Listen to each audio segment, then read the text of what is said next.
What's up, fam? Coach Cam. We are back again with another video, and in today's video we're going to be discussing, should you train cardio or strength training with weights as you age, right? So as you're getting older, into your 40s, 50s, 60s, 70s, 80s, 90s, what should you be doing to optimize your health and fitness as you age? Should you do cardio? Let's talk about it. So what is cardio?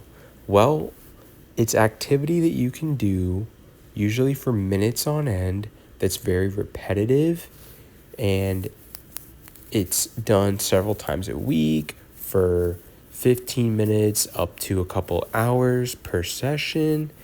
And the idea is that you're training your cardiovascular system, right? That somehow you're isolating it, and you're not really training your muscles, but you are supposedly training your heart, lungs, blood vessels, things that doctors say are more important than muscles, which we're going to get more into that later. However, since that is the definition of what we'll call cardio, that basically means anything that you do that contracts skeletal muscle would be considered cardio if it's of lower intensity, because you can do it for minutes on end. Now, what if you find movements that you can't do for minutes on end, right? Well, it's probably weight training, or it's probably just very intense, quick movements. So if we're talking about cardio, you're saying to me that you want to do cardio for your heart health, right?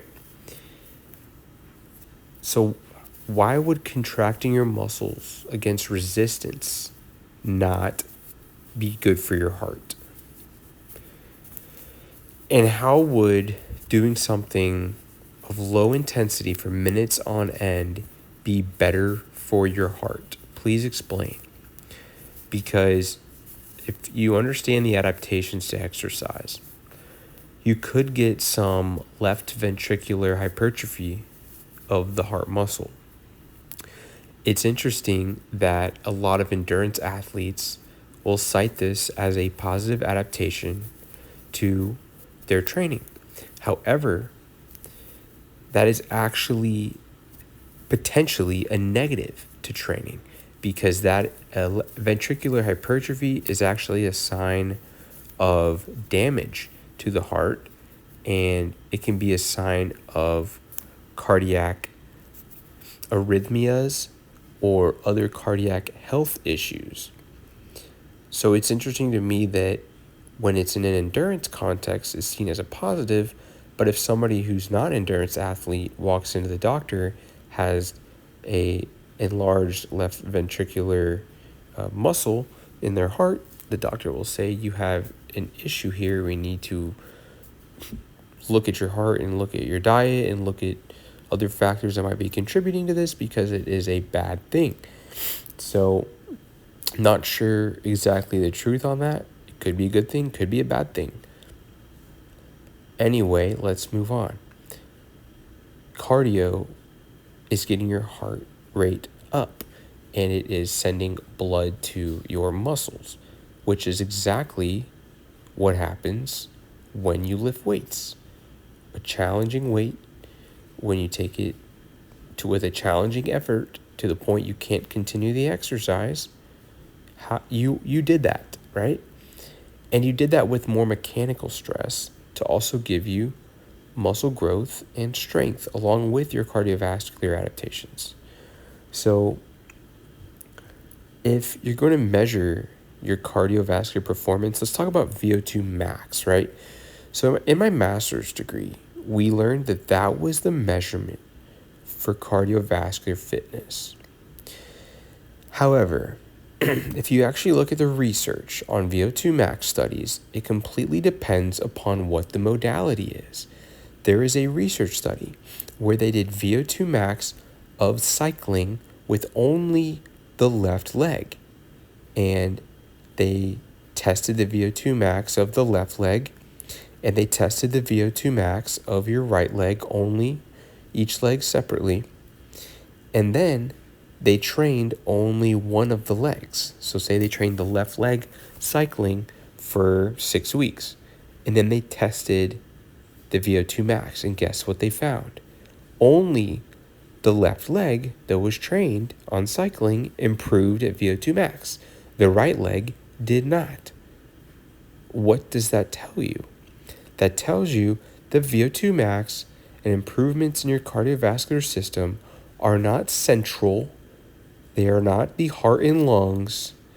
They are, however, at a muscular level, right? If one side of your body can make the adaptations and the other side didn't, that tells you it's at a muscular level.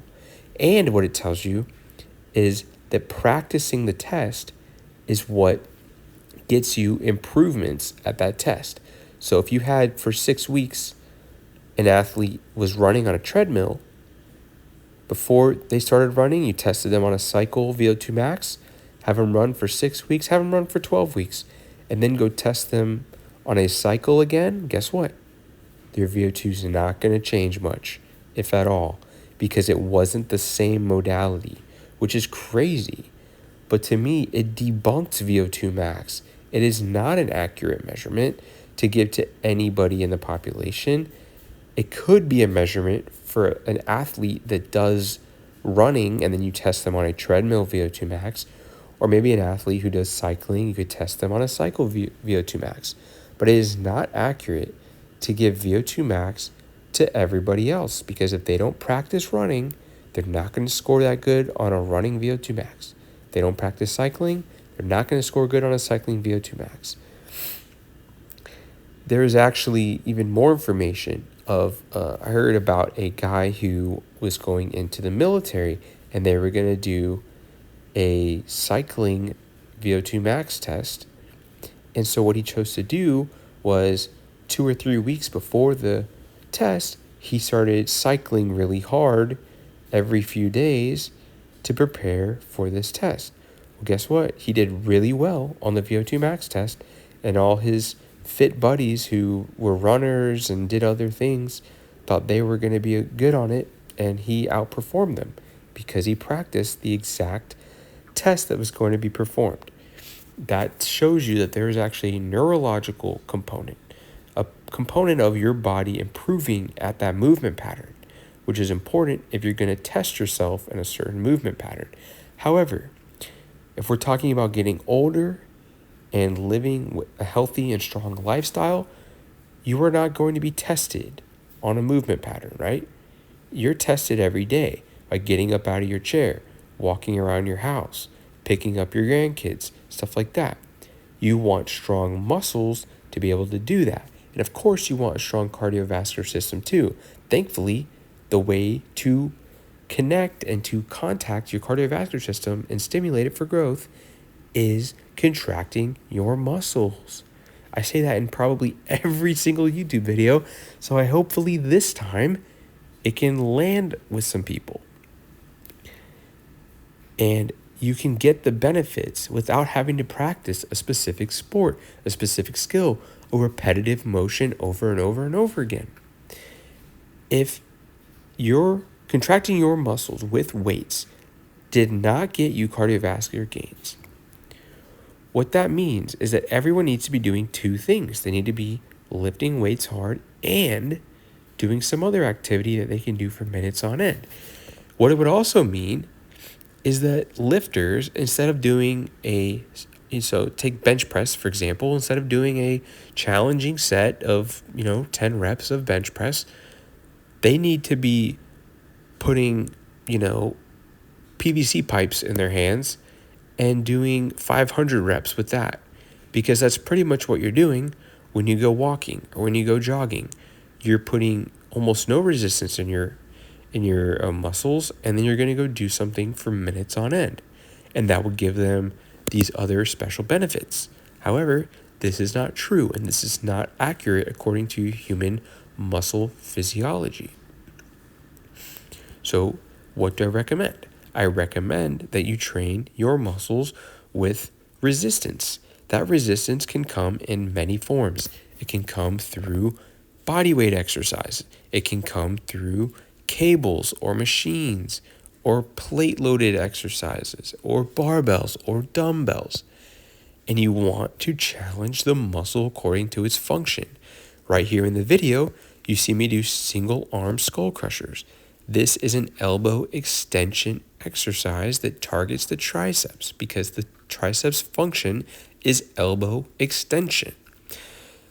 So hopefully you can take away from this video to get in the gym, lift weights, even if it's just going to the machines that have pictures on them and showing you what to do.